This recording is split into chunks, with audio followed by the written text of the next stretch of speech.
वा गणपतिं हवामहे कविं कवीनामुपमश्रवस्तमम् ज्येष्ठराजं ब्रह्मणां ब्रह्मणस्पत आमश्वन्मन्मोतिभिस्तेदसादनम् श्रीमहागणाधिपतये नमः।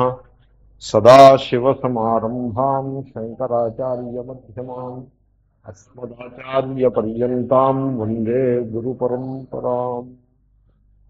नारायणं नमस्कृत्य नरं चैव नरोत्तमं देवीं सरस्वतीं व्यासं ततो जयमुदीरयेत्। ఆత్మస్వరూప మనం రెండో శ్లోకం చూడాలి. ఉందాము. సంజయ ఉవాచ దృష్ట్వా తు పాండవానీకం వ్యూఢం దుర్యోధనస్తదా ఆచార్యముపసంగమ్య రాజా వచనమబ్రవీత్. సంజయుడు చెప్పాను. సంజయ ఉవాచ. నేను క్రితం క్లాస్లో మనం చేశాను, నలుగురు క్యారెక్టర్స్ ఉంటారు గీతలో. దాంట్లో సంజయుడు ఒక ప్రధానమైన వాడు. సంజయుడు అంటే సమ్యక్ జయతి ఇక సంజయ మాట కూడా చెప్పాను. ఆ గీతోపదేశం వల్ల పూర్తి ప్రయోజనాన్ని పొందినవాడు సంజయుడు. ఇంచుమించుగా ఏ ప్రయోజనాన్ని పొందని వాడు ధృతరాష్ట్రుడు. సో అర్జునుడు ప్రయోజనాన్ని పొందేడు, శ్రీకృష్ణుడు ఉపదేష్ట, సంజయుడు. సో దట్ వే సంజయుని యొక్క క్యారెక్టర్ చాలా ప్రధానమైన క్యారెక్టర్. ఆయన అంటున్నాడు, ఏం చేసేయడని కదా ధృతరాష్ట్రుడు అడిగాడు. కిమకుర్వత సంజయ. వాళ్ళు ఏం చేశారంటే యుద్ధమే చేశారు, కానీ దాంట్లో ఉండే విశేషం ఏమిటి అని ఆయన అడిగారు. దానికి ఈయన సమాధానం. సో రాజా వచనమబ్రవీత్, ఆచార్యముపసంగమ్య రాజా వచనమబ్రవీత్. మీకు శ్లోకం అన్వయించే పద్ధతి చాలా సింపుల్గా ఉంటుంది. గీత శ్లోకాలు పెద్ద కష్టమేం కాదు. ముందు క్రియాపదాన్ని పట్టుకోవాలి, ఆ మాత్రం తెలియాల్సి ఉంటుంది. అబ్రవీత్ అంటే పలికాను. సంజయుడు చెప్తున్నాడు. ఏమని చెప్తున్నాడంటే, దుర్యోధనుడు ద్రోణాచార్యుని వద్దకు వెళ్ళి ఈ విధంగా పలికాను అని ద్రోణునకు దుర్యోధనునకు జరిగిన సంభాషణని ఉటంకిస్తూ సంజయుడు చెప్తున్నాడు. సో అబ్రవీత్ పలికాను. ఏమిటి పలికాడు? వచనం అబ్రవీత్, వచనమును పలికాను. సాధారణంగా అబ్రవీత్ అంటే చాలు, చెప్పాను అంటే చాలు, చెప్తాను అంటే చాలు. నీకు ఓ మాట చెప్తాను అనక్కర్లేదు, ఓ మాట చెప్తాను అనక్కర్లేదు, చెప్తాను అంటేనే చాలు. కానీ చెప్పదగిన విషయం చాలా ప్రధానమైనప్పుడు ఓ మాట చెప్తాను అని అంటారు. అలాగే అబ్రవీత్ అంటే రాజా దుర్యోధనం అబ్రవీత్ అంటే చాలు. రాజా ద్రోణం అబ్రవీత్, ఆచార్యం అబ్రవీత్, ఆచార్యుని ఉద్దేశించి పలికను అంటే చాలు. కానీ వచనం అబ్రవీత్ అని అన్నాడు కనుక దానికి కొంత ఇంపార్టెన్స్ అనమాట. సో ద్రోణాచార్యుని వద్దకు వెళ్ళి దుర్యోధనుడు చాలా ముఖ్యమైన సంగతి చెప్తాడు.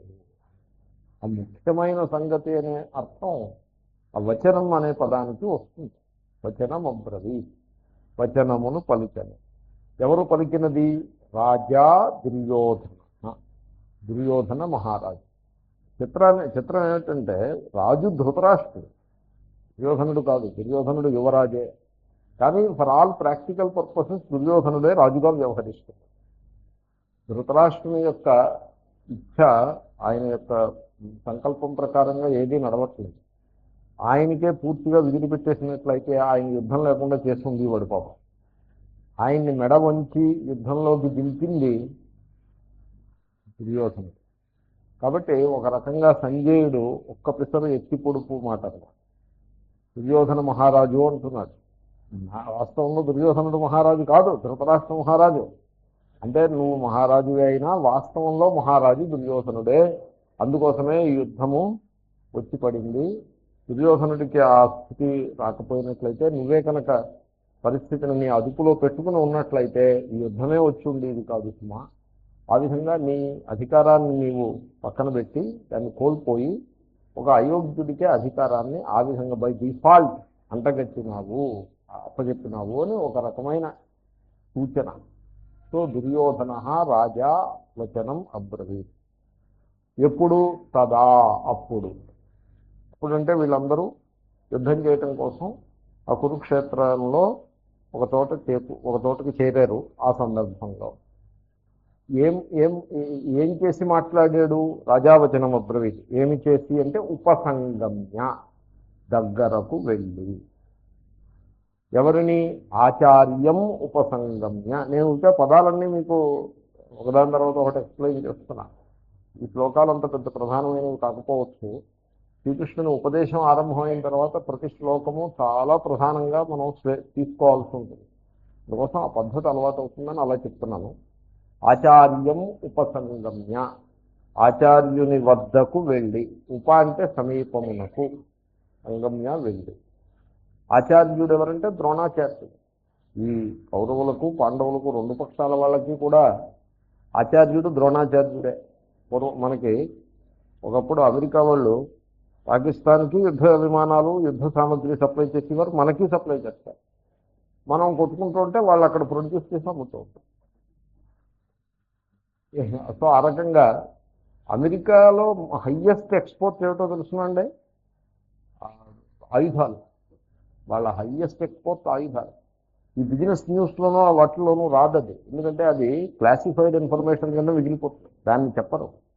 ఇన్ని ఆయుధాలు మేము అమ్మేము, ఇంత లాభం వచ్చింది, ఈ కంపెనీకి ఇన్ని షేర్లు, ఇలాంటివి ఏమి ఉండవు ఆయుధాల దగ్గర. అదంతా క్లాసిఫైడ్గానే ఉంటుంది. బట్ క్లాసిఫైడ్ అయినా నాకు తెలుసు. నాకు ఎలా తెలుసు అంటే నేను ఎవరో తెలుసున్న వాళ్ళతో మాట్లాడాను కాబట్టి చెప్తున్నాను మీకు. AK-47 రైఫిల్స్ని అమెరికా వాళ్ళు తయారు చేస్తారు. AK-47 రైఫిల్స్ని బిన్ లాడెన్ వాళ్ళు తయారు చేయడానికి వాళ్ళ దగ్గర ఏం లేదు తయారు చేయడానికి. వాళ్ళు కేవ్స్లో మకాన్ చేస్తూ ఉంటారు. బిన్ లాడెన్ తయారు చేసేది ఏమీ లేదు, మనుషులనే తయారు చేస్తాడు బిన్ లాడెన్. ఆయుధాలను అమెరికా సప్లై చేస్తూ ఉంటుంది. ఇది చిత్రమైన సమావేశం. కలాష్నికోవ్ రైఫిల్స్ అని రష్యా వాళ్ళు అమ్మేవాళ్ళు. ఈ సూపర్ పవర్స్ ఇవి. AK-47 అమెరికా వాళ్ళు అమ్మేవారు. రష్యా వెనకబడిపోయింది. ఇప్పుడు కలాష్నికోవ్ అనేది ఎవరి దగ్గర పెద్ద ఎక్కువ ఉండవు, ఏవో పాతలు ఏవో ఉంటాయి. మెయిన్గా AK-47 అంటే అమెరికా నుంచే వస్తుంది. ఎవళ్ళు ఎక్కడ AK-47 పేల్చినా అది అమెరికా వాళ్ళు సప్లై చేసిందే. చూడండి ఎంత విదూరమైన పరిస్థితి. వాళ్ళే మళ్ళీ ఎగ్నెస్ట్ టెర్రరిజం. టెర్రరిజంకి కావాల్సిన మూల సామగ్రిని అంతనే వాళ్ళే ఇచ్చారు. ఇది ఒకటి. ఇంకొకటి, ఈ AK-47 గురించి మీకు సమాచారం చెప్తా చూడండి. దాని తయారీకి అమెరికాలో దాని తయారీకి అయ్యే ఖర్చు 50 సెంట్స్. దాంట్లో స్టీల్ ఉంటుంది, ఏవో ఈ గుళ్ళు, గన్ పౌడరు ఇలాంటివి ఉంటాయి. తర్వాత కొద్దిగా వుడ్ కూడా ఉంటుంది. ఆ బట్టకి దానికి కొద్దిగా ఒక పీస్ ఆఫ్ వుడ్ ఉంటుంది. ఇంతే కదా. AK-47 రైఫిల్ అంటే దాంట్లో బంగారం ఉంటుందా, వజ్రాలు ఉంటాయా, వైడూర్యాలు ఉంటాయి? ఇవే కదా ఉండేది, స్టీలే కదా. ఈ స్టీల్ ఖరీదు America, it has one of the lowest steel prices. India has one of the highest steel price. ఎందుకంటే ఇండియాలో ఈ భిలాయి కర్మాగారము రష్యా వాళ్ళ సహకారంతో నెలకొల్పుతున్న కర్మాగారాల్లో స్టీల్ తయారు చేస్తే దానికి అయ్యి ఖర్చు ప్రపంచంలో కల్లా ఎక్కువ ఉంటుంది. మీకు యూ నో దాట్. సో అక్కడ చాలా అడ్వాన్స్డ్ మెథడ్స్లో స్టీల్ను తయారు చేస్తారు. America is one of the most advanced producers of steel. ఆ స్టీల్ చాలా చవక అక్కడ. ఆ స్టీల్ తోటి తయారు చేస్తారు. మెయిన్ కాంపోనెంట్ స్టీలే. దాంట్లో 99% స్టీలే, 1% ఈ ఎమ్యూనిషన్ ఉంటుంది. స్టీల్ ప్రైసెస్ ప్రకారం దానికి అయిన టెక్నాలజీ, మ్యానుఫ్యాక్చరింగ్ కాస్ట్ ఇన్ని తీసుకుంటే దాని ఖరీదు 50 సెంట్స్. ద్రోణాచార్యుడు పాండవులకి యుద్ధాన్ని నేర్పింది ఆయనే, కౌరవులకి యుద్ధాన్ని నేర్పింది ఆయన. ఇప్పుడు వీళ్ళు కొట్టుకుని ఒకరితో ఒకళ్ళు యుద్ధం చేసుకుని మరణించబోతున్నారు. నేను అంతటి మోసం ఆచార్యుడు ఆయన. ద్రోణాచార్యుడు నేను అమెరికా లాంటివాడు ఏమీలే. సో ఆచార్యుడి వద్దకు వెళ్ళాడు ఈ మహారాజు, దుర్యోధన మహారాజు. వెళ్ళి ఆయనతో మాట్లాడు. ఈ ఆచార్యుడి దగ్గరికి వెళ్ళి ముందు ఒకసారి దుర్యోధనుడు పాండవుల సేనని పరీక్షించారు. అప్పట్లో యుద్ధం యొక్క పద్ధతి ఓ రకంగా ఉంది. నిన్న మొన్నటిదాకా ఇలా రండమ్మా, మీరు ఇక్కడ చూసండి, మీరు అక్కడ కూర్చోండి. నిన్న మొన్నటి దాకా యుద్ధాలు ఈ విధంగానే చేస్తున్నారు. ఒక మైదానంలో ప్రీ డిటర్మిన్డ్ ప్లేస్ మైదానంలో సమావేశమై ఆ అవతల పక్షం వాళ్ళు ఇవతల పక్షం వాళ్ళు ఎదురు బెదురుగా వ్యూహాలను పన్ని తర్వాత యుద్ధం దిగినయ్యేందుకు ఒక ఫ్యాక్టరీ దిగినైనట్టు పూత కూర్చుని చూడండి. ఆ విధంగా యుద్ధం దిగినైన సందర్భంలో కూడా ఒక ధ్వనిని శంఖధ్వనో భేరీధ్వనో ఏదో ఒకటి పని చేసి ఒక సిగ్నల్ ఇవ్వడం అన్నమాట. అప్పుడు యుద్ధం మొదలుపెట్టింది. యుద్ధం మొదలుపెట్టడం అంటే ఈ పక్షం వాళ్ళు ఆ పక్షం వాళ్ళు ఒకరినొకరు ద్వంద్వ యుద్ధం, ఒకరినొకరు ముఖాముఖి ఎదుర్కొని యుద్ధం చేస్తారు. రూల్ ఎలా ఉండేదంటే నేను ఎవరితో యుద్ధం చేస్తానో ఫిక్స్ అవుతుంది. ఎవరో నేను ఒక సైనికుడు ఇటు వెళ్తున్నాడు, అటు నుంచి ఒక సైనికుడు వస్తారు, ఇద్దరు కలుగుతారు. సో వీళ్ళిద్దరూ యుద్ధం చేస్తారు. అలాగా ఒకళ్ళతో ఒకళ్ళే యుద్ధం చేస్తారు. ఒకళ్ళతోటి 10 మంది యుద్ధం చేయడం అన్నది పదాతుల మధ్య ఉంటుంది. అశ్వ సైనికుడు కూడా ఒక అశ్వ సైనికుడు ఇంకొక అశ్వ సైనికుడితో యుద్ధం చేస్తాడు. లేకపోతే అశ్వ సైనికుడు పదాతి దళంలో ప్రవేశించి అనేక మంది పదాతి సైనికులతో కూడా యుద్ధం చేయవచ్చు. అదొక పద్ధతి.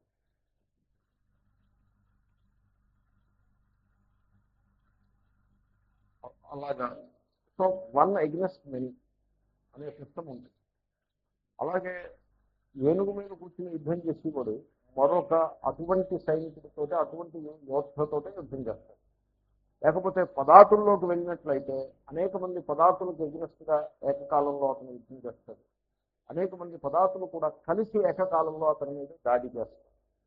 అలాగే రథ సైన్యం కూడా రథికుడు ఇంకొక రథికుడితో యుద్ధం చేసేప్పుడు ఒకే ఒక రథికుడితో యుద్ధం చేస్తారు. రథికుడు కాకుండా ఇతరులు ఉన్నప్పుడు సంఖ్య పెరగదు. ఇది సిస్టమ్. సో ముందే either accidentally they seize their opponent or they declare this is my opponent అని డిక్లేర్ చేసేస్తే ఇంకా మిగతా వాళ్ళు దారి ఇచ్చేస్తారు. ఇంకౌంటర్ నా అపోనెంట్ ఫలానా అర్జునుడు నేను ద్రోణాచార్యులు ఎగ్నెస్ట్గా యుద్ధం చేస్తాను అని ఒక డిక్లరేషన్ ఇచ్చేసి ప్రవేశం చేస్తే ఇంక మిగతా వాళ్ళు దారి ఇచ్చేస్తారు. ద్రోణుడి దగ్గరికే ద్రోణుడు అంగీకరిస్తారు. ఈ విధంగా అనేక రూల్స్ అండ్ రెగ్యులేషన్స్ ప్రకారం యుద్ధం చేసేవారు. ఇప్పుడు పరిస్థితి అంతా వేరు. కాబట్టి నేను ఇదంతా ఎందుకు చెప్తున్నానంటే ఆ వాతావరణాన్ని మనం అర్థం చేసుకుని అప్పుడు ఈ టెక్స్ట్ని అర్థం చేసుకోగలుగుతాం. మొదటి 10 రోజుల యుద్ధం భీష్ముడు సేనానాయకుడిగా ఉండేవాడు కౌరవ సైన్యాన్ని. ఆ 10 రోజుల యుద్ధము చాలా ధర్మబద్ధంగా రూల్స్ ఏమీ వైలేట్ చేయకుండా చేసేవారు. 11వ రోజు నుంచి ఇంకా ఫ్రీ ఫర్ ఆల్. మనకి చౌరాస్తాలో లైట్లు ఉంటాయి, రెడ్ లైట్ గ్రీన్ లైట్. అక్కడ పోలీసు ఉన్నప్పుడు ఆ లైట్ ఉన్నప్పుడే వీళ్ళు లైట్ ప్రకారం వెళ్తారు. పోలీసు తప్పుకోగానే ఇంకా ఫ్రీ ఫర్ ఆల్. రెడ్ ఉన్నప్పుడు వెళ్ళిపోతూ ఉంటారు, గ్రీన్ ఉన్నప్పుడు ఆగిపోతూ ఉంటారు, అన్నీ నడిచిపోతారు. సో ఆ విధంగా నడుస్తుంది. ఇక్కడ సీట్ ఉందమ్మా, మీరు వచ్చేస్తే ఇక్కడికి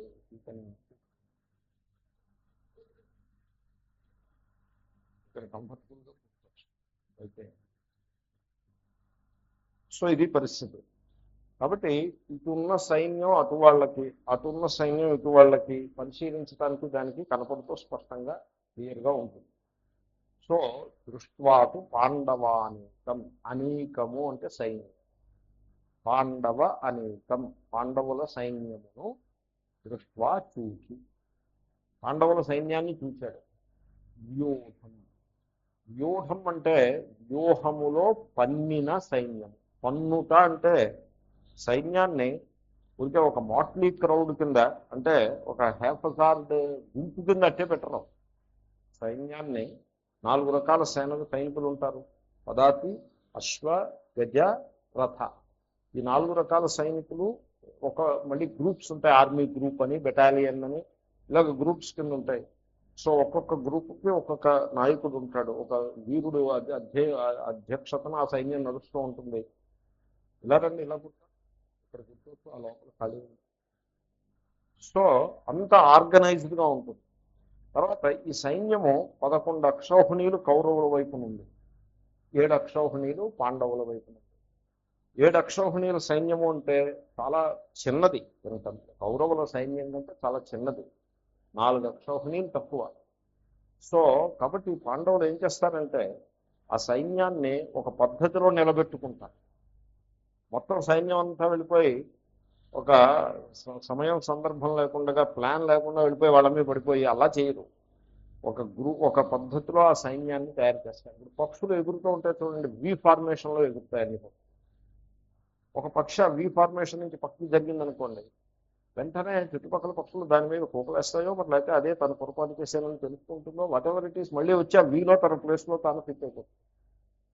సో అలాగే వి ఫార్మేషన్లో ముందుకు వెళ్తూ ఉంటాయి. అలాగే సైన్యం కూడా ఒక ఫార్మేషన్లో ఉండి దానికి ముందుకు వెళ్ళి యుద్ధం చేస్తారు.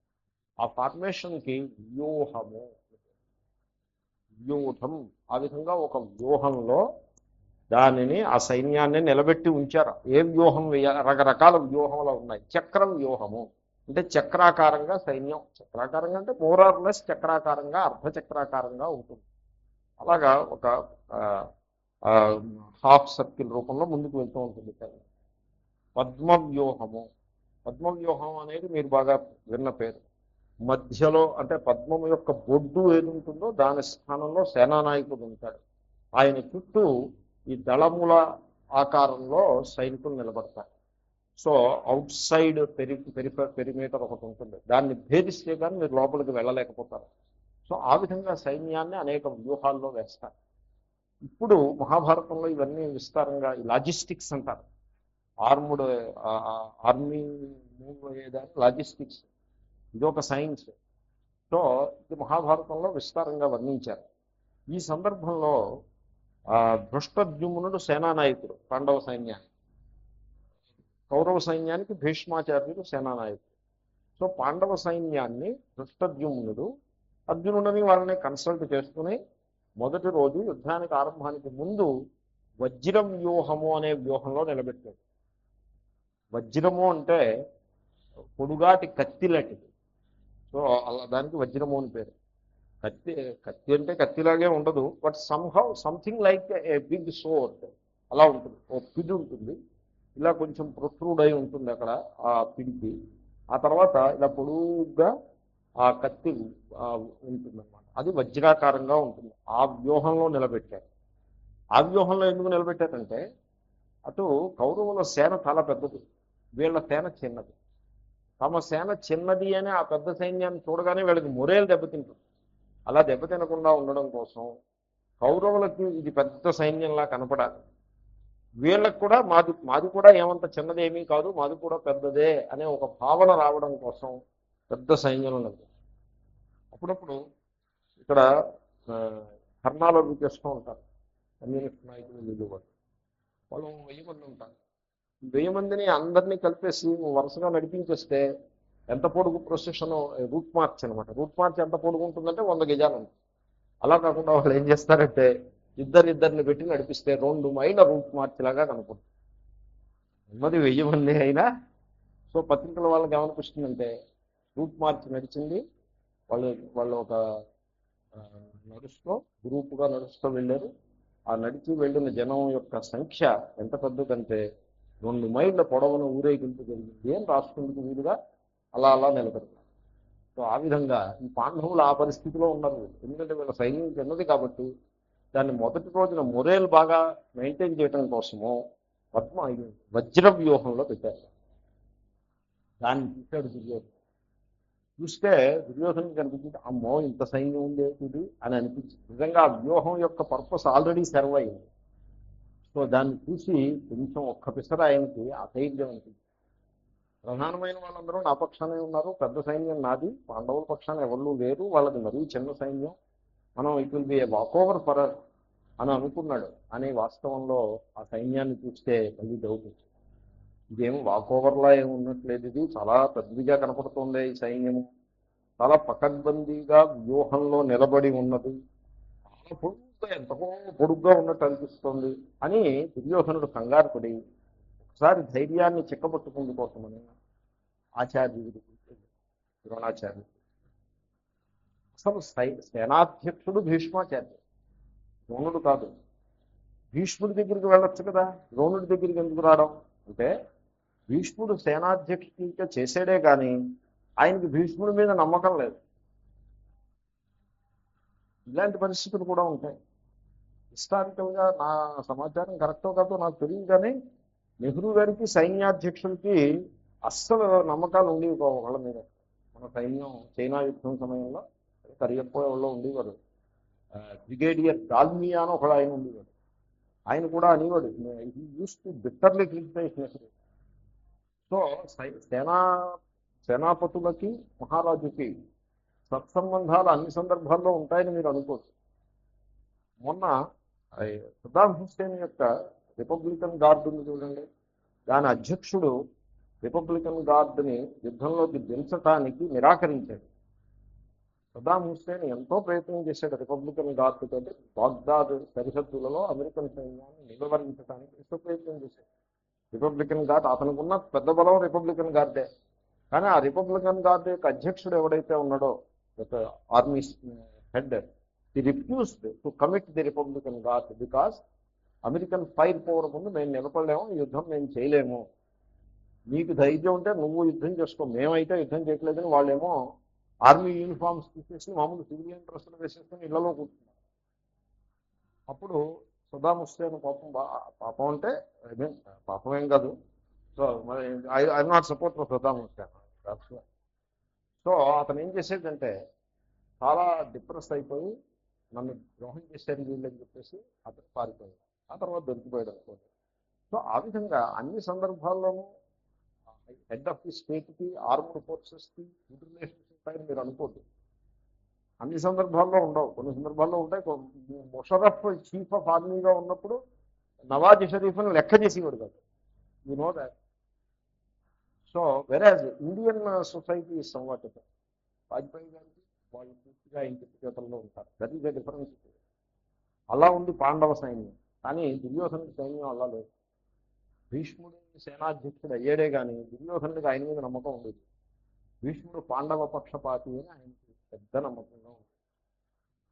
కాబట్టి భీష్ముడి మీద పెద్ద విశ్వాసం లేదు. కానీ ద్రోణాచార్యుడికి భీష్ముడు ధర్మ బుద్ధి కలవాడు, రాగద్వేషాలకు అతీతమైన వాడు. యుద్ధాలు వస్తూ ఉంటాయి, పోతూ ఉంటాయి, ఆత్మస్వరూపం అలాంటి లక్షణం కలవాడు.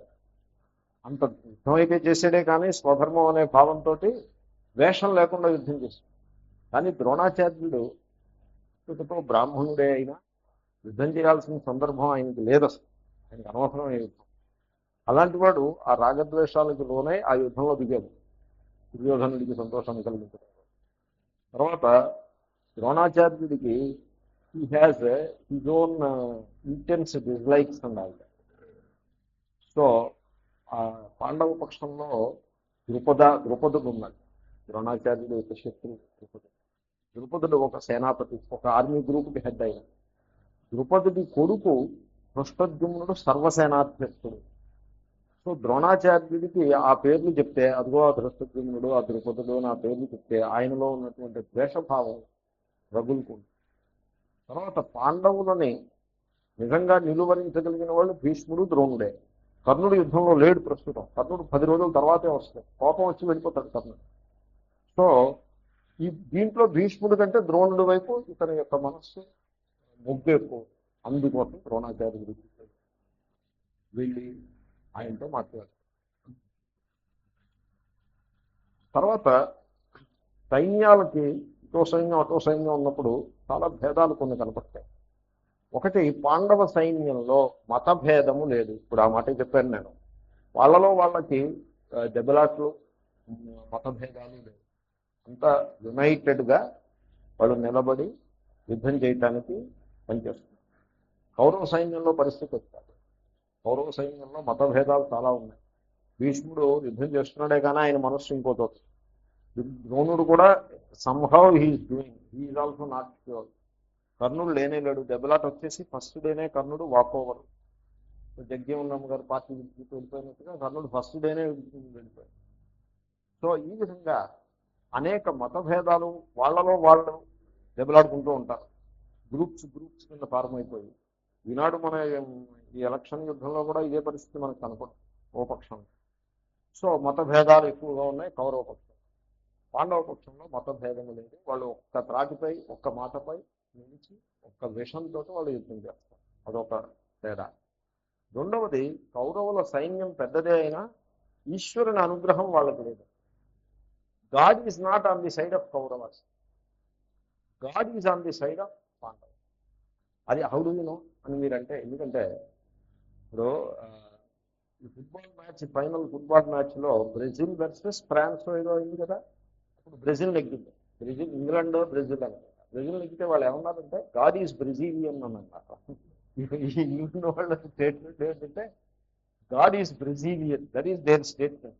ఎందుకంటే మా పక్షాన్ని గాడ్ లేడు, మేము ఎంత కష్టపడి పని చేసినా, మేము ఎంత బాగా ఆడినా, వాళ్ళకంటే బాగా ఆడినా ఆఖరికి గోల్స్ వాళ్ళకే పడ్డాయి తప్పించి మాకు పడలేదు, ఎందుకంటే గాడ్ మా పక్షాన లేదు అని. సో లోకంలో ఈ దృష్టికోణం ఉంది మానవులు. గాడ్ ఈజ్ బ్రెజిలియన్ అంటే అర్థం గాడ్ మా పక్షాన ఉండుంటే మేము నెగ్గేసి వాళ్ళకు అని అర్థం. సో ఆ విధంగా మన కృషి, మన యొక్క సామర్థ్యము, అంగబలము, అర్థబలము మాత్రమే చాలదు. ఈశ్వరుని అనుగ్రహం కూడా మనకు ఉండాలి. అప్పుడే మనం విజయాన్ని సాధించగలుగుతాం. That is the hidden variable, hidden parameter. ఆ పారామీటరు మన పక్షాన్న మనం చూసుకోవాలి. అంగబలం, అర్థబలం ఉంటే చాలు. దుర్యోధనుడికి అంగబలము, అర్థబలము సమృద్ధిగా ఉంది. రండమ్మ, మీరు కూర్చోడానికి నేను చోటు చూపిస్తాను, ఇలా రండి. మీరు మాది పుష్పక విమానం, మీరు దయచేయండి. మీరు ఎవరో డిస్టర్బ్ కాకండి, వారు వచ్చి ఇక్కడ కూర్చుంటారు. లేకపోతే మీరు వచ్చి ఇలా కూర్చుంటారు, వారు ఆ కుర్చీలో కూర్చోరు, అది ఆ కుర్చీలో కూర్చోరు. మీరు కూడా రావచ్చు ఇక్కడికి, ఈ లోపల కూర్చోరు. లోపలికి వచ్చేస్తే మీకు చూడండి.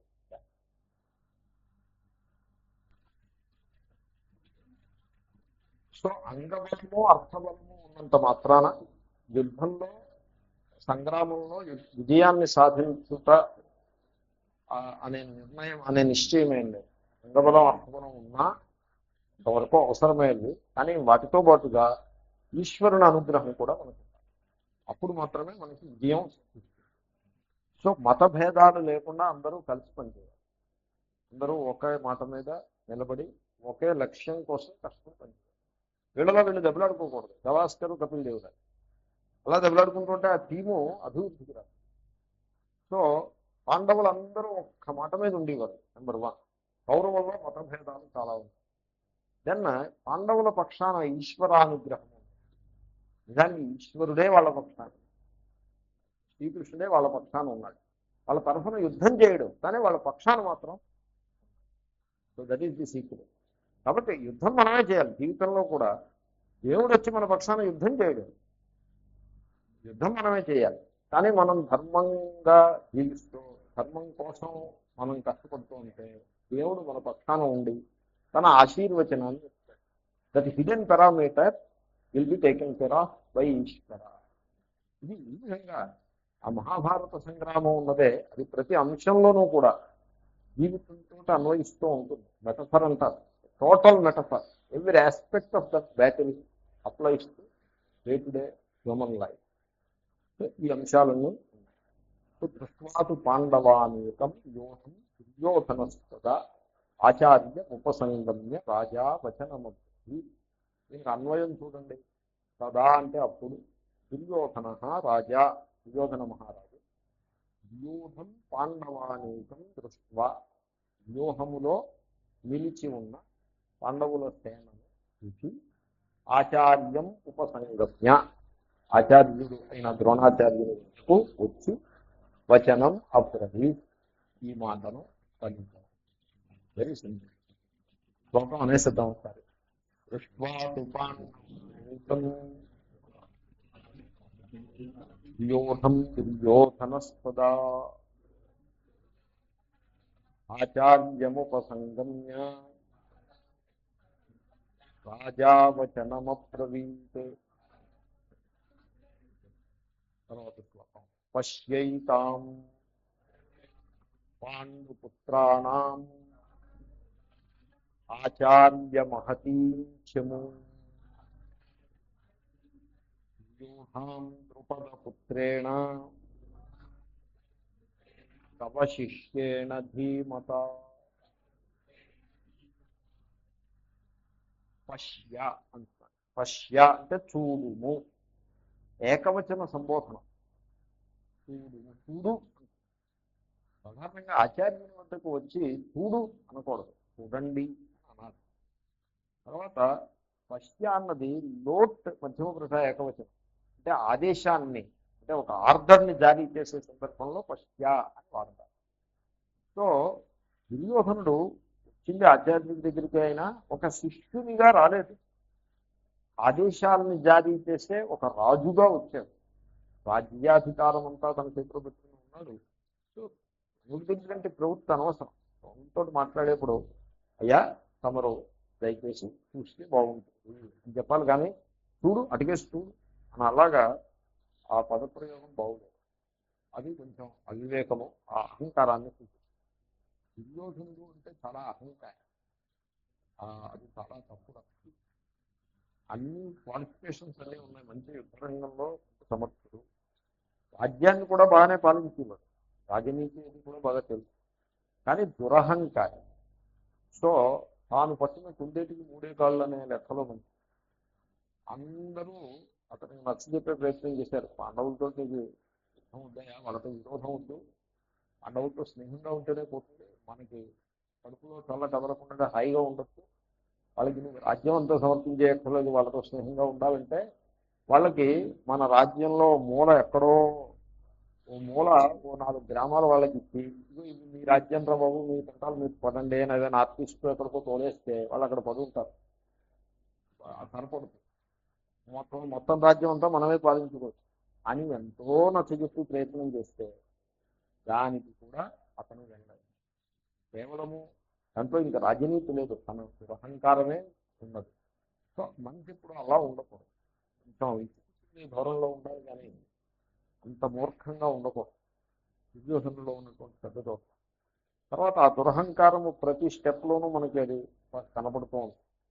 అలాంటి దురహంకారం చాలా తప్పదు. సో ఆచార్యుని దగ్గరికి వెళ్ళి పశ్యాన్ని మొదలు పెడతారు. మీ దగ్గర విజ్ఞిస్తాయి. సరే చూడు, ఏమిటి చూడాలి? మహతి ఏతాం మహతి చెమూ పశ్య. చెమూ పశ్య, చెమూ అంటే సైన్యం, సైన్యాన్ని చూడు. ఏతాం చెమూ, ఈ సైన్యాన్ని చూడు. మహతీం చెమూ, పెద్ద సైన్యాన్ని చూడు అని పాండవుల సైన్యం చేసి చూపిస్తున్నాడు. దూరంగా ఉన్నారు పాండవుల సైన్యం, దానికి దుర్భిణీలు అని అప్పుడు కూడా ఉండేది. దుర్భిణి అంటే కొంచెం మ్యాగ్నిఫైయింగ్ గ్లాస్, అవసరం అయితే మ్యాగ్నిఫైయింగ్ గ్లాస్ వేసి చూసుకోవచ్చు, అలా చూసుకున్నారు. సో పాండవుల సైన్యాన్ని చూడవయా ఆచార్య అని అంటున్నాడు. సో ఎవళ్ళ సైన్యము? పాండుపుత్రాణం చెము, పాండుపుత్రుల యొక్క సైన్యాన్ని చూడు. ఏ ఆచార్య అని సంబోధించి పాండుపుత్రుల యొక్క సైన్యాన్ని చూడు. ఆచార్య అని సంబోధించడంలో అభిప్రాయం ఏంటంటే ఆచార్యుడు పక్షపాతం లేకుండా ఉంటాడు, అది ఆచార్యుని యొక్క లక్ష్యం. సో ఆచార్యుడి దగ్గర విద్యార్థులు ఎక్కువ మంది ఉంటారు. ఆ విద్యార్థులు అందరి యందు సమానమైన ప్రేమను కలిగి ఉండడం ఆచార్యుని లక్ష్యం. ఆ విద్యార్థుల్లో కొందరు బుద్ధిమంతులు ఉంటారు, కొందరు అంత తెలివైన వాళ్ళు కాదు, కొంచెం వెనకబడి ఉంటారు. పాఠం చెప్పడం మీద వచ్చేప్పటికీ ఆచార్యుడు బుద్ధిమంతుని ప్రోత్సాహం చేస్తాడు, వెనకబడి ఉన్న వాడిని ఒక ఇంత కోపగించి వాళ్ళు కూడా దారిలో తీసుకొచ్చే ప్రయత్నం చేస్తాడు. అంతవరకు బాగుంటుంది. కానీ వ్యక్తిగతంగా ఇంకా ఇతర సమయాల్లో అందరి యందు సమానమైన ప్రేమనే చూపిస్తుంది, అది ఆచార్యుని యొక్క లక్ష్యం. తర్వాత ఈ విద్యార్థుల్లో కొంతమంది ధనికులు ఉంటారు, కొంతమంది నిర్ధనులు ఉంటారు. కానీ ఆచార్యుడు ఆ కారణంగా ఎవళ్ళ మీద ప్రత్యేకమైన ప్రేమని చూపించారు, అందరి యందు సమానమైన ప్రేమతో ఉంటారు. సో ఇలాగా ఆచార్యునిలో ఈ సమచిత్తము అనే లక్షణం ఒకటి ఉంది. సో అది గుర్తు చేస్తున్నాడు దుర్యోధనుడు. దుర్యోధనుడికి అందరి మీద సందేహమే, చెప్తాను కదా మతభేదాలు ఎక్కువగా ఉన్నాయి. ఈ ఆచార్యుడు నా పక్షాన ఖచ్చితంగా పోరాడతాడా, మనస్సు పెట్టి పోరాడతాడా, పోరాడడా అని డౌటే. భీష్ముడి మీద అయితే చెప్పనే అక్కర్లేదు. అసలు భీష్ముడి మూలంగానే కర్ణుడు వాకోవర్ చేసింది. అసలు దుర్యోధనుడు బహుశా అనుకుని ఉంటాడు, మనం కర్ణుడిని అట్టి పెట్టుకుని భీష్ముడిని తోసేద్దామా, భీష్ముడిని అట్టి పెట్టుకుని కర్ణుడిని తోసేద్దామా అని అనుకుని వాళ్ళలో వాళ్ళు ప్లాన్ చేసుకుని భీష్ముడిని అట్టి పెట్టారు ప్రస్తుతానికి. కర్ణుడు తర్వాత వస్తానులేని ఒక చింత చేయగానే కర్ణుడేమో వాకౌట్ చేశారు. అలా కనుక సో హే ఆచార్యాన్ని సంబోధిస్తున్నాడు. అంటే చూడు, పాండవులు నీ వద్దనే అధ్యయనం చేశారు విద్య, మేము నీ దగ్గరే చదువుతున్నాం. కనుక నీవు ఇద్దరి యందు సమానమైన చిత్తము కలిగి ఉండవచ్చు. పాండవుల యందు పక్షపాతము చూపరాదు అని సూచన. ఈ సూచన భీష్ముడికి చేసే ఉపయోగం లేదని అతని అభిప్రాయం. సో ఆచార్యుడైన ద్రోణాచార్యుడికి కనుక ఈ సూచన చేస్తే వర్క్ అని ఆ ఉద్దేశంతో ఆచార్య అని సంబోధిస్తాడు. వ్యూఢాన్ ద్రుపద పుత్రేణ తవ శిష్యేణ ధీమత. సో వ్యూహాం అంటే వ్యూహములో నిలబెట్టబడిన సైన్యమును చూడు. ఈ వ్యూహాన్ని రచించిన వాళ్ళు ఎవరు? ఆర్గనైజ్ చేసి లాజిస్టిక్స్ని ఆర్గనైజ్ చేసి సేనా నాయకుడు ధృష్టద్యుమ్నుడు. సో ధృష్టద్యుమ్నుని చేత ఈ వజ్ర వ్యూహంలో నిలబెట్టబడిన సైన్యము అని చెప్పచ్చు కదా. ధృష్టద్యుమ్నేనా అనకుండగా ద్రుపద పుత్రేణ, ద్రుపదుని కొడుకు నిలబెట్టాడు వాళ్ళని అని. ద్రుపదుడంటే ద్రోణాచార్యుడికి బద్ధశత్రుత్వం. కాబట్టి వాడు ఆ సైన్యాధ్యక్షుడు, ఆ సైన్యాన్ని ఆ విధంగా నిలబెట్టిన వాడు ద్రుపదుని కొడుకు. కాబట్టి ఆ వ్యూహాన్ని చిన్నాభిన్నం చేస్తే నువ్వు, అది నీకు ద్రుపదుని మీద ఉన్నటువంటి కోపానికి కూడా అదొక రకంగా సద్వినియోగం అయినది. కాబట్టి ఆ వ్యూహాన్ని నువ్వు చిన్నాభిన్నం చెయ్యి అని సూచిస్తున్నాడు. వ్యూఢాం ద్రుపదపుత్రేణ. తర్వాత దీంట్లో ఇంకో విడ్డూరం ఏమిటంటే తవ శిష్యేణ ధీమత. ఈ ద్రుపదపుత్రుడు ధీమత చాలా తెలివైనవాడు. ఎంత తెలివైనవాడు అంటే వాడు ధనుర్విద్యని ద్రోణాచార్యుడి దగ్గరే నేర్చుకున్నాడు. వాడు అంత తెలివైనవాడు. నీ వేలుతో నీ కన్నే పొడుచుతా అని తెలుగులో సామెత అవుతుంది. వాడు ఆ లెక్కలో వాడు ధనుర్విద్యని నీ దగ్గర నేర్చుకున్నాడు. నేర్చుకుని నీ మీదే ఆ ధనుర్విద్యని ప్రయోగించబోతున్నాడు, చూసుకో. కాబట్టి నువ్వు ఏమీ వెనకాడకుండగా, సందేహాలు ఏమి పెట్టుకోకుండా నీకున్న శక్తినంతని కూడా ముందు పెట్టి నీకు యుద్ధం చేసి పాండవ సైన్యాన్ని సర్వనాశనం చేయడానికి ఈ ఒక్క కారణం చాలు. ఏమిటది? దానికి సైన్యాధ్యక్షుడు ధృష్టద్యుమ్నుడు ద్రుపదుని కొడుకై ఉంట. నెంబర్ 2, ఆ ద్రుపదుని కొడుకు నీ దగ్గరే చదువుకుని నీ పక్షాన చేరి యుద్ధం చేయి. పాండవులకు ఎగ్నిస్ట్గా యుద్ధం చేయాల్సింది పోయి పాండవ పక్షాన చేరి నీకు ఎగ్నిస్ట్గా యుద్ధం చేసి ఛాన్స్ వస్తే నేను తప్పడానికి సిద్ధంగా ఉన్నాను. కాబట్టి ఇదంతా చూసుకుని ఆచార్య నీవు నీ శక్తిని అంతని కూడా వచ్చి యుద్ధం చేయవలసి అని సూచన. తవ శిష్యేన ధీమత. పూర్వం అలా ఉండేవారు. శత్రువుల కుమారుడు వచ్చి చదువు చెప్పమన్నా కూడా నిరాకరించడం ఎరగ. వాడు ద్రుపదుడు శత్రువు అయితే ద్రుపదుడి దగ్గరికి ధృష్టద్యుమ్నుడు వెళ్ళి నేను ధనుర్విద్య ఎవరి దగ్గర నేర్చుకోనని అడిగాడు. ఇంకెవాళ్ళు ధనుర్విద్యను నేర్పి ఆచార్యుడు ఒక్కడే ఉన్నాడు, ద్రోణాచార్యుడు. ఆయన ఈ కౌరవుల కొలువులో, అప్పటికి ఇంకా పాండవులు కౌరవులు కలిసే ఉండేవారు కదా. ఆ భీష్మాచార్యుడు కొలువులో ఉన్నాడు, పోయి అక్కడికి పోయి నేర్చుకో అని.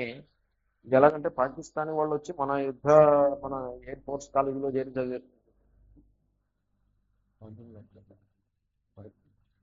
పార్టీషన్ ముందు వాళ్ళందరూ మన దగ్గర చదువుకున్న వాళ్ళేగా.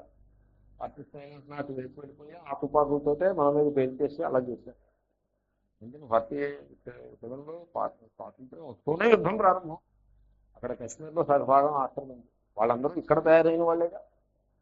ఇక్కడ తయారై ఇక్కడనే శత్రుత్వాన్ని పెట్టి ఈ విధంగా చాలా కాంప్లికేటెడ్గా ఉంటుంది ఈ మహాభారతం గాథ అంతా కూడా.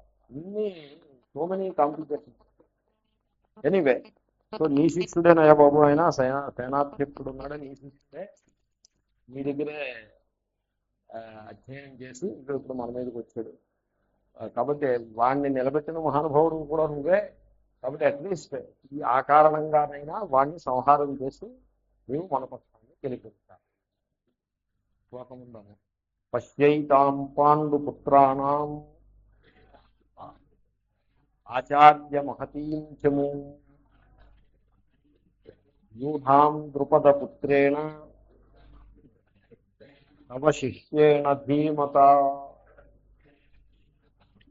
తర్వాత అత్ర శూరా మహేశ్వాసాః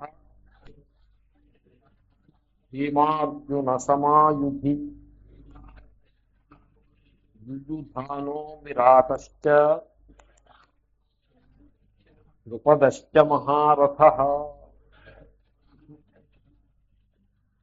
ఇప్పుడు దుర్యోధనుడు ఏం చేస్తున్నాడంటే పాండవుల పక్షము, పాండవుల సైన్యం ఏది కలదో దానిని ఒక అంచనా వేసుకున్నాడు. వాళ్ళ సైన్యం పరిస్థితి ఏంటి, అక్కడ ప్రధానమైనటువంటి సేనానాయకులు ఎవళ్ళు ఉన్నారు, గొప్ప యోద్ధలు ఎవళ్ళు ఉన్నారు అని ఒక అంచనా వేసి ద్రోణాచార్యుడికి చెప్తున్నాడు. సో దాట్ మనం కూడా దానికి తగ్గట్టుగా సంసిద్ధులమై యుద్ధం చేయాల్సి ఉంటుంది అభిప్రాయం.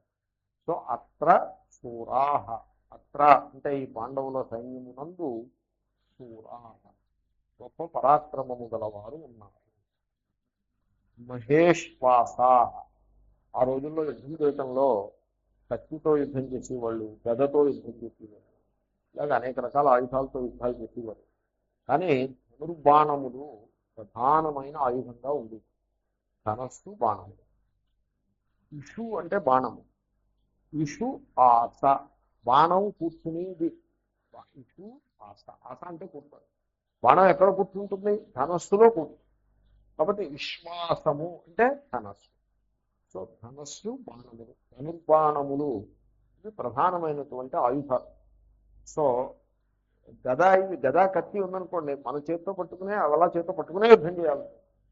కాబట్టి శత్రువు బాగా దగ్గరగా ఉంటే కానీ ఆ శత్రువుని కొట్టడం కుదరదు. కానీ ధనుర్బాణములతో పరిస్థితి వేరు. శత్రువు కనపడుతూ ఉంటే చాలు, బాణంతో కొట్టేసి వాడిని సంహరించదు. ఒకప్పుడు మంత్రప్రయుక్తములైన అస్త్రములు, మిస్సైల్స్ అని, శత్రువు కనబడకున్నా ఎక్కడున్నాడో ఊహ చేసి లేకపోతే సమాచారం సేకరించి ఆ జనరల్ డైరెక్షన్లో ఆ మిస్సైల్ని విధులు పెడితే కనబడని శత్రువును కూడా చంపుతుంది ఆ మిస్సైల్. కాబట్టి అస్త్రములు అని పేరు. మిస్సైల్స్కి అస్త్రములు అని పేరు. ఎదురుకుండా కనపడే లక్ష్యాన్ని ఛేదించేటువంటి ఆయుధానికి విడిచిపెట్టి ఆయుధం శస్త్రము. కాబట్టి సో ఈ ధనుర్బాణములలో అన్ని విశేషాలు ఉన్నాయి. దూరంగా ఉన్న శత్రువును కూడా, దూరంగా కంటికి కనబడని శత్రువును కూడా మంత్రప్రయోగం ద్వారా అస్త్రాన్ని విడిచిపెట్టి సంహరించారు. ఇదంతా కూడా ధనుర్బాణముల వల్లనే. కాబట్టి ఆ యుద్ధంలో ధనుర్బాణాలకి చాలా పూర్తి ప్రాధాన్యం ఉంది. ఈ రోజుల్లో మిస్సైల్ వార్ఫేర్ వచ్చేసింది. ఈ మధ్య జరిగిన వార్ఫేర్లో దాన్ని వార్ అనడానికి లేదు. ఎందుకంటే అమెరికా వాళ్ళు యుద్ధం చేశారు. ఎవరితో యుద్ధం చేశారు? ఎవరు ఉన్నారు? వాళ్ళకి ఎదుర్కొండగా నిలిచి యుద్ధం చేసిన వాళ్ళు ఎవరు ఉన్నారు? వాళ్ళే ఇరాక్లో ఏవో కొన్ని టార్గెట్స్ని ఫిక్స్ చేసుకున్నారు. టార్గెట్ ఫిక్సింగ్ డిపార్ట్మెంట్ ఒకటి ఉంటుంది. వాళ్ళు టార్గెట్స్ని ఫిక్స్ చేస్తారు. వాటి పొజిషన్స్, లొకేషన్ కూడా వాళ్ళే ప్రిపేర్ చేస్తారు.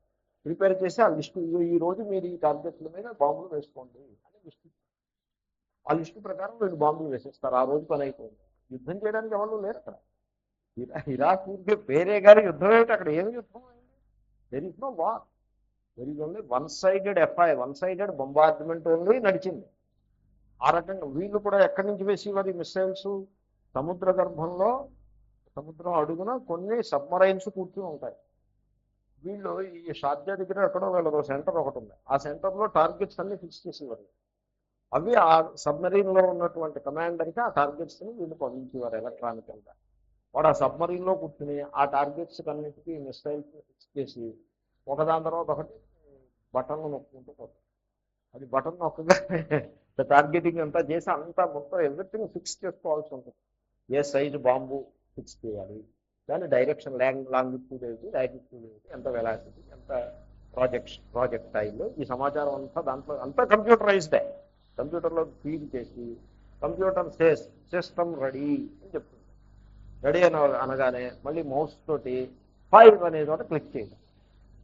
అంటే వీళ్ళు చేయాల్సిందంటే బటన్ కూడా నొక్కడం కాదు, మౌస్ క్లిక్కింగే. బటన్ క్లిక్కింగ్ అది పాతకాల పద్ధతి.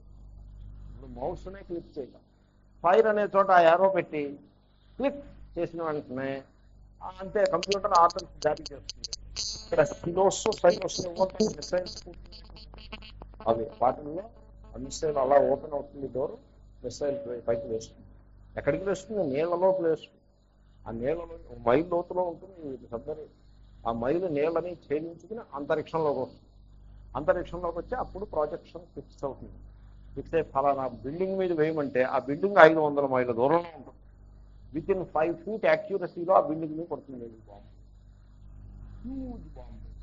ఆ బిల్డింగ్ అంతా ఎగిరిపోతుంది. సో ఇది యుద్ధం. ఇది మిస్సైల్స్. సరిగ్గా ఇటువంటి మిస్సైల్స్ని మహాభారత యుద్ధంలో వాళ్ళు వాడేవారు.